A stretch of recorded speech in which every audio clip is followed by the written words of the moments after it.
Hello and welcome everybody to Echo Interns Chronicles. My name is Linus. My name is Mathieu. And this is a very special episode today because it's my last episode at Echo after 4.5 months of bringing you hopefully engaging content with this podcast.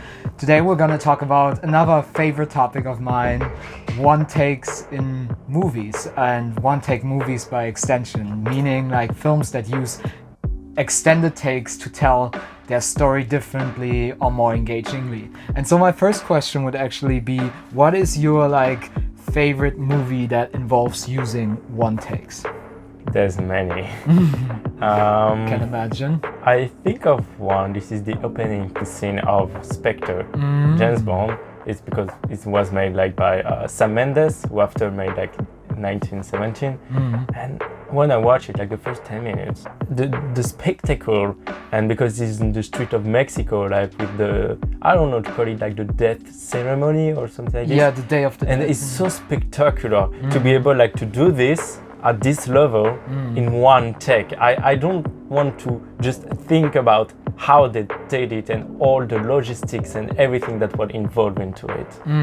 It's a very impressive set piece. As it sets the tone for the movie really well. As this especially since when I'm thinking about Spectre as a James Bond movie, it's very involved in all the technical stuff. So it really, I think it supported the story really well. Yeah. Yeah. Now I would have to go. I think for when I think about one take movies, I would have to go for the car scene in Children of Men. The one where they go into the woods and the camera, it's all nice and the camera is slowly panning around while they're doing the little bonding moment and everything. And then I don't want to spoil anything, but then it just escalates into this crazy chaotic but still so controlled piece of not spectacle but more of a dreadful chaotic atmosphere that just escalates, and you feel the tension because of this one take. The camera keeps panning around very relatively slowly which is in big contrast to what is happening in the scene. So it was really well used. The movie in general, I think, uses those scenes really well, I would say. Yeah, I would say for me, what makes a great director, it's the ability of making one take and to do it in consistency with the story. Because TV show and everything, you're going to have a shortcut, we're going to have a lot of shots and cut to be easy and everything. But when you do one take, the power of it is so big that for me, the directing is not, it's about directing the actor, but it's also about directing the camera. And one take is the one to go. A director who knows how to do one take will do whatever he wants. Yeah, exactly. Because it's it involves so many parts. It's about blocking the actors. It's about choreography. It's about choreographing the movement of the camera. It's about the set design, the way the camera can move through the set, and all of those things you have to think about. So when I see a movie that's there's a lot of movies now, not a lot, but some very prolific movies that are made to be have the appearance of being shot in one take. Is there any movie like that you think about in particular when you well, I say 1917, but also the one from Hitchcock, Rope, yeah. Which is also good. That's which is funny because Hitchcock actually, I think he said that cutting is a big part of movie making for him to build tension. So he was doing this kind of like an experiment. It's very good because it's a suspense movie, a thriller, Hitchcock kind of way. Yeah. And one take is fabulous for this because when you cut, just one cut, you're going to kind of, we're going to see it, and you're going kind of take us back. But when you have one take for thriller or suspense movie, you're just you're just watching, and you're keeping it. You're oh, what's going to happen? That's not cutting. So you see it live, and you're what's going to happen? He owed you so much that that's the thing to go. Yeah. No, I get it. Have you seen Touch of Evil by Orson Welles? No, I haven't. The opening scene is such a great example of what you just described, because at the beginning of the scene, you know which one you mean? The bomb with the bomb at the beginning in the car, and then the camera pans away to like the people, and then at the end of the cut, like the tension, just because it's the Hitchcock rule. It's more scary to know that the bomb is there than to see it just suddenly go the off. bomb under the table. Yeah, it's such a genius way of using this like thing, because we're seeing it in real time, so we feel every second of it, which is crazy. But yeah, you mentioned 1917, which I saw in the theater as well, like with a packed audience, and you could feel the tension in the room, because people are like, oh, this is like real life happening in front of us, and because it's so well executed, it's Sam Mendes again, it's so well shot. Roger Deakins lights this like I don't know, the lighting in that with like the fireworks, the lighting, so beautiful how he did that, and like also impressive for the actors to maintain their characters this long and do like, I'm just thinking about the plane scene as well, like when the plane came down and they are just, because you can't tell, like I don't think there were any cuts there. They had to do that in pretty much mostly. I think there's some CGI or VFX. Probably yes, for the plane, but like the like scene when they try to get him out of the plane, and then you know what happens next. It's very intense. It's gripping, and at the end it's just like the final like run that we see him do. It's so impressive how all these extras in the background move. It's crazy. You know that the actor, I forgot the name of the actor, but George McKay. George McKay. He was like, when he went, sorry for spoilers, but when he went out of the, I don't know call it, tranchée? The trench. The trench. Yeah. He went out of the trench and on the battlefield, and he just run, and there's all the soldiers who just like go on the not the opposite direction, but just like going to him. You know that he just bumped into some of them. He wasn't playing. He just kept going. It's crazy, because as a director and coordinator, like coordinating so many extras in the scene is really incredible. 100, 200? Probably, they filmed it in like this big field. It's not really a spoiler. You see it in the trailer, like the scene, but like it's such a cathartic moment somehow. It's like the what the movie has been building towards as well. So it's like, this is the technical virtuosity on display. It's just so impressive.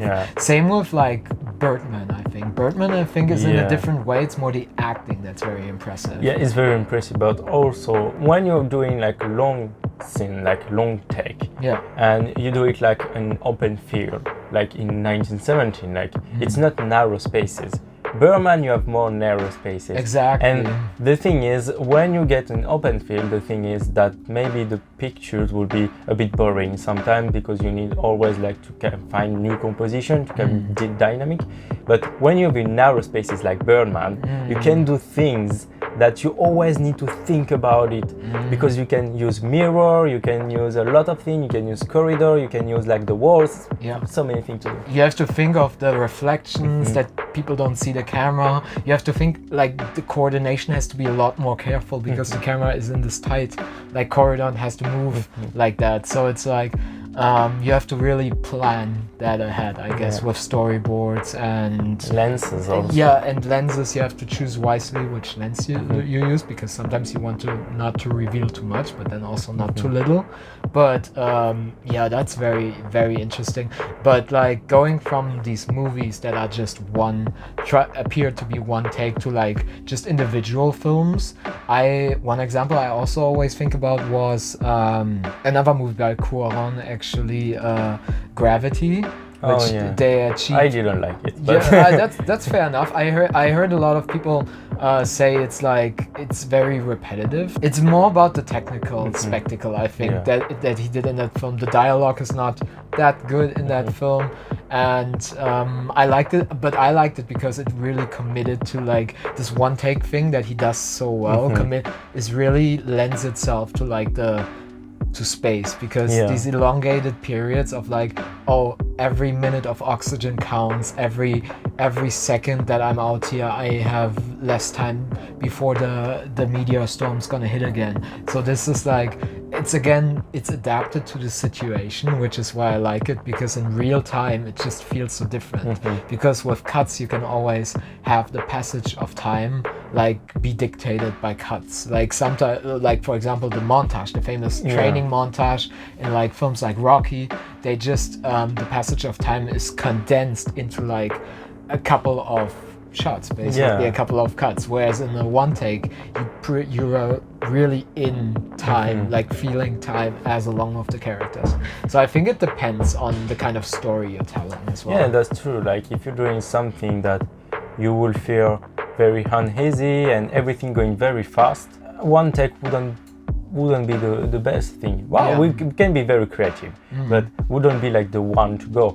But if you're doing like something you want to, as I said before, like to have suspense, thriller, to hold the audience, one take would be the best thing to do. Definitely. For especially like, it can be very claustrophobic as well, depending on like how you move the camera. Like I mentioned, Children of Men, it's just the outside that's like contrasted with the movement of the camera that makes this claustrophobic atmosphere. It's not a movie example, but I thought about the TV series The Haunting of Hill House, which used the one episode used the one take like to tell transition between different time periods as well, to convey the anxiety of the characters. And then this one movie I haven't seen, which I really want to see. It's called Help. It's a British movie, a TV movie that they made in the UK during the COVID pandemic, and it's about this nurse played by Jodie Comer. I just heard of the scene. I've not seen the movie, but she has the scene. She works in a retirement home during the outbreak of COVID, and people are getting sick. And there's the scene in the movie that's supposed to be like, it's like a 40-minute, like half-hour one take, something like that, where she just, I think, is on her night shift, and people are getting sick, and she needs help, and she can't get any. And the one take just amplifies this again by like showing, oh, time is passing, and she's panicking, and we're panicking along with her. So I think you're right. Like one takes can be used for horror in a way as well. I think it just depends on how you use it again, right? Yeah. So, but like, if we think about like directors who use them very effectively, like we talked about cinematographers, like Spectre was done by Hoyt van Hoytema, but Roger Deakins obviously did 1917. Then we have Emmanuel Lubezki, who also did a lot with Cuarón, and then Alessandro Ignacio, he did The Revenant, also great long takes in like fields. But we also have, so these are directors who are fond of them, but like we also have the obvious choice, Steven Spielberg, who's actually, if I'm being honest, the god of one take. Yeah, because he's so, which people wouldn't think, because his one takes are actually they fly under the radar, which is what makes them so good, I guess. You don't notice them, but they are there, and that's you don't need even like to advertise them and everything. They are there, and they're making the movie. Spielberg, it's my favorite director, so I will be very subjective. It's the god of cinema. I actually completely agree. He's my favorite director as well, because his style of movie making just transformed Hollywood and transformed like not only Hollywood. It transformed cinema in general. The way he reinvented the summer blockbuster with Jaws. He brought us the modern franchises by having like Indiana Jones, Jurassic Park, which is crazy to think about. And he still uses the Wanna, which is what it's like called, the Spielberg Wanna, so effectively to this day. Like one movie I saw, which was The Post, which he did like in 2017. I haven't watched it yet. It's very good. It's a very good movie about like the Washington Post, and he uses the same tactic he used in Jaws, where he has characters. The camera doesn't move a lot.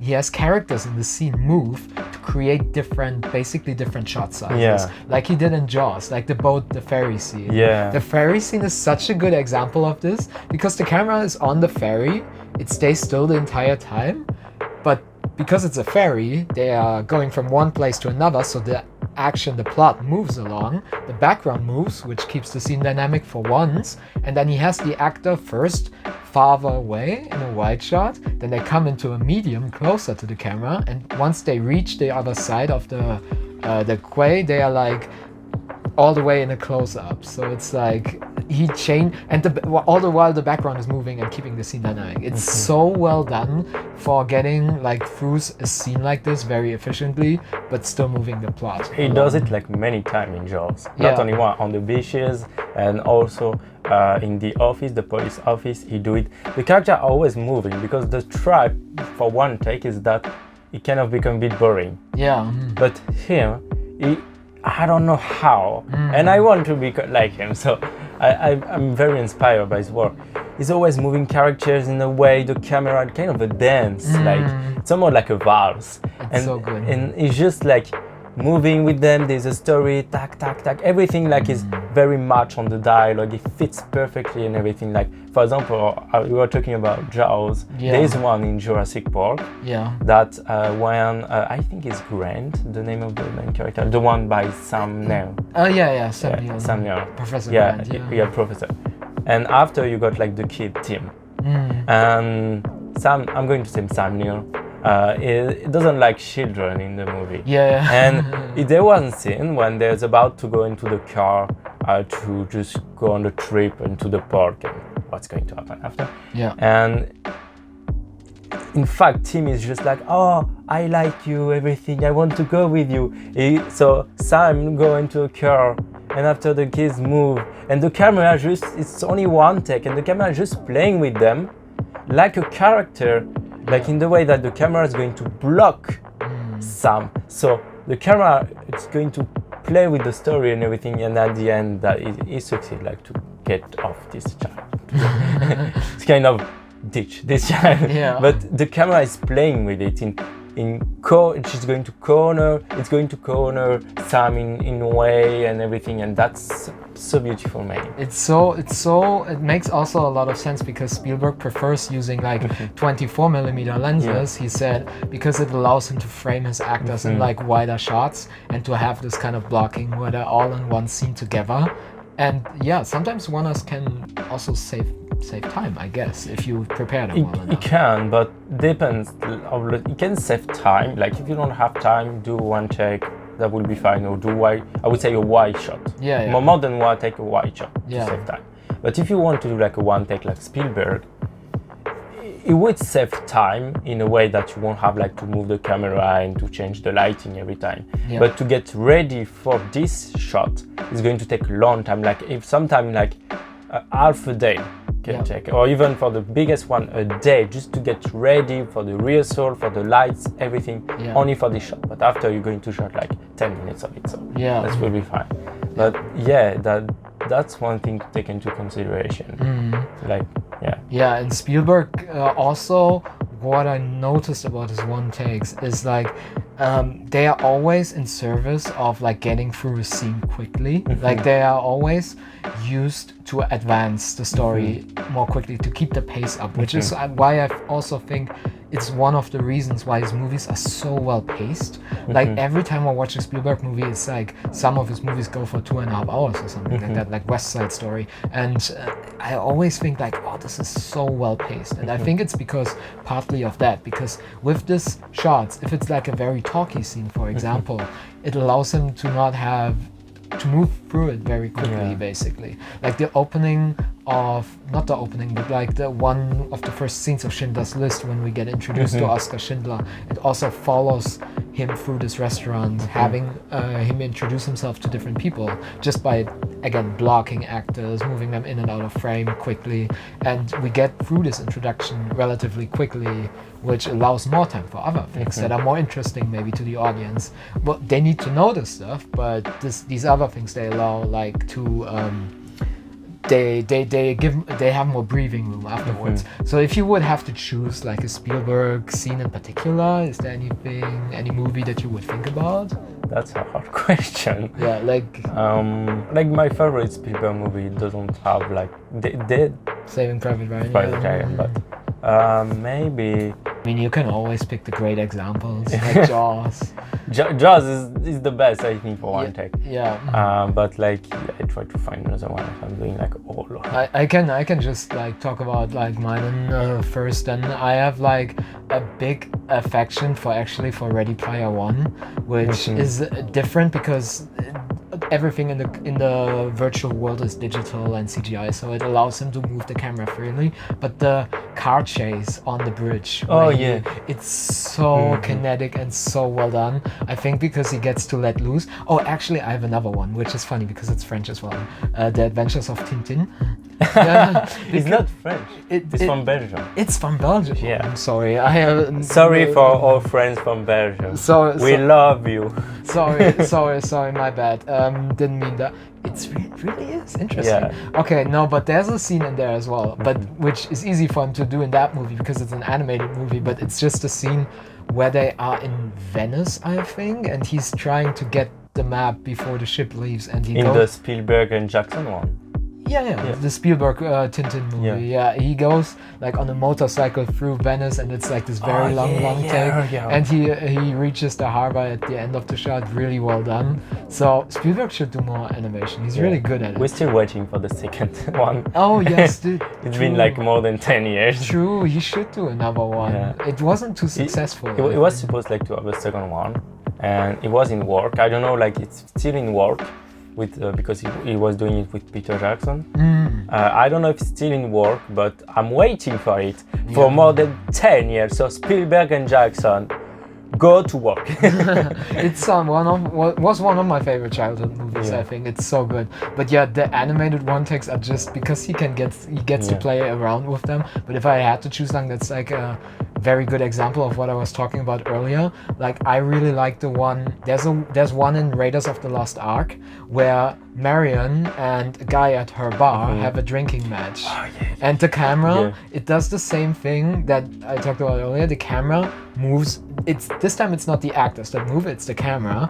The camera gets in from a wide shot, it gets closer to medium, and then it pans from one end to the other while they drink, and then it holds on her. Like people are thinking, oh, she's gonna, because she has drunk too much, she's gonna tip over, but then she's like, no, I'm doing it, and it pans back, and then it holds on the guy again, and the guy's like, he got it, and then he tips over. It's so good. Do you have a Spielberg one that you would like? I'm still thinking, but I don't find one. Okay. Like there's too many for me. I would say like Jaws, Jurassic Park, Ready Player One, Ready Player One. Just advice, like when you next time you watch like a Spielberg movie, just watch out for the one-offs. They are in there and they are gorgeous. But yeah, let's move on. You just mentioned the movies that appear to be one take are mostly cut always. There's hidden cuts. But there is a movie that we've both seen that doesn't have them, which is called Victoria, which is actually a German movie, which is it was filmed in Berlin. In one night. Well, in 3 nights technically. Yeah. So the way it worked, I did some research on it. The final cut. Yeah, Sebastian Schipper, the director, he to like get investors on board, he promised to do a cut version first. So they filmed the cut version first and edited it, and it had like 10 cuts, and it was like a bunch of like 10-20 minute long takes put together with 10 cuts, something like that. But he said it was not good. So then they did the one take version, which runs at an impressive 2 hours and 18 minutes, which is one of the, I think it's the longest one single shot movie ever made, and it's takes place in one night in Berlin. It follows a Spanish girl who meets a bunch of Germans at a techno nightclub, as you do in Berlin, and it's she gets into some trouble without spoiling anything, but they go on some she goes on a bit of an adventure up until the morning hours with these German guys, and it's like the way they did it, he had 3 attempts to do the one cut thing, and the first one he said the actors were too cautious. They were too careful with the dialogue because the script was only 15 pages. The rest was all improvised, which is also crazy. And they said the first they were too cautious. The second was the exact opposite because they went crazy. So for the third one, they had he said he had a really aggressive talk with them, and everybody was like on the edge for the third take, and he said, and the third take they made it because he said there was this element of tension and aggression then that was missing from the previous takes. But yeah, what did you think of it, like when you saw it? I like it. I watched it in my film school from one of my teacher, and it was very good. Like a bit long sometimes because like it's really like a one take movie, so you don't have with a lot of improvisation and everything. So all the choreography in the thing, the blocking, the staging and everything. Sometimes it was a bit long, the transition, but it's a fucking filmmaking masterpiece in terms of technical logistic and technical filming, cinematography, because it's so hard to do this, and only in 3 nights, and they succeeded at the third attempt. In 3 nights from 4 in the morning, I think, to like 6:30 in the morning they filmed it. So they had the night of Berlin still and could move into the morning hours, which was like in the summer, I think. And it's the way it develops, like you know where it goes later on without like saying anything, but it's really impressive. Also, funny thing, what I found very what I appreciated is that they named the camera operator or cameraman first in the credits because the cameraman must have been under a lot of pressure. Right? I mean, the actors as well, probably, for all the choreography. With the camera every time on the shoulder and everything. Like, at the end of the day, I don't know, he did it. I don't know what it was shot on, actually. There were only one cameraman, or they switched sometimes? No, I think there was only one. He was named, I don't know, because yeah, you're right. Sometimes like cameras get passed in between people, but in the credits, the first person that gets named is, I think, the cameraman or camera operator. Maybe the one camera operator. Then when he wanted to rest a bit, what I can understand, they were like an assistant or another cameraman. Yeah, but the cinematography in general was very much like. The like not shaky cam but like the hand camera. It wasn't stabilized or gimbal, so I'm guessing most of the time he just carried it on his shoulder. Shoulder or because like having like a I saw that on sets before, having like a steady cam, like a harness to which you strap the camera is for not so long, 2 hours in that. Sustainable, not for your back because like Steadicam is quite hard to stabilize. Yeah, exactly. And it can take like 1 hour to stabilize everything when you have like a big setup. And the thing is, with like the Steadicam, sometimes we don't know why it can like get unbalanced when you shoot it. So for 2 hours, like the risk of like getting the shot wrong was too high. Yeah, definitely. And also like it's just like Steadicam, sometimes you don't want the smoothness that it gives you for this story where they moved up like on rooftops and they were moving in cars and in between different places. They wanted, I think, much more of the documentary feel in there. Like I know other one shot like for a TV series again, or like a movie, not like a TV movie, an Austrian TV movie, they used the one-shot technique, made like an 80-minute one-shot, but like with Steadicam mostly, and it was just very smooth. But it was like it was like a crime thing, so it played in the opera, and it was like not supposed to be very shaky. But this one was very much on the streets of Berlin, and people were talking and improvising, and it was like a relaxed atmosphere. So the shaky cam was. It gives you like an impression of, not to say documentary, but of like being with the actors and everything. Yeah, what I actually just thought about, like what must have been hard is adjusting the like exposure on the camera while he was shooting, because it was getting brighter outside, right? So he had to adjust the exposure somehow. And also like he must have had the focus puller. Oh yeah, true. I think like the aperture was quite high, because probably. Otherwise like for the focus puller it would be, because always you need to focus and to make sure you don't miss it. I don't know, I think they are a big up for him too. Yeah, definitely. But is definitely a movie worth checking out. Victoria by Sebastian Schipper, 2015. Great movie if you want to see like a true one-shot movie, not like 1917 or Birdman, which have Not that but like 1917, all of them are bad. yeah, No, yeah, they are not very they are good. bad, but like, this one is a rare, like a true one take movie. Yeah. Like, it was shot in one take. It was shot in one take. Oh. that was I think a great cap for this conversation. It has been really fun talking about this. Yeah. I'm really sad that this is my last episode. And Dale, see you on the next Big up episode. to Linus To do all this podcast and all those video and everything. It's nothing. Yeah. It's nothing. No, it's not nothing. Big up. Yeah, thank you so much. It's been really great doing this podcast, just talking about movies and stuff that interests us and giving other people in the office the chance to talk about it.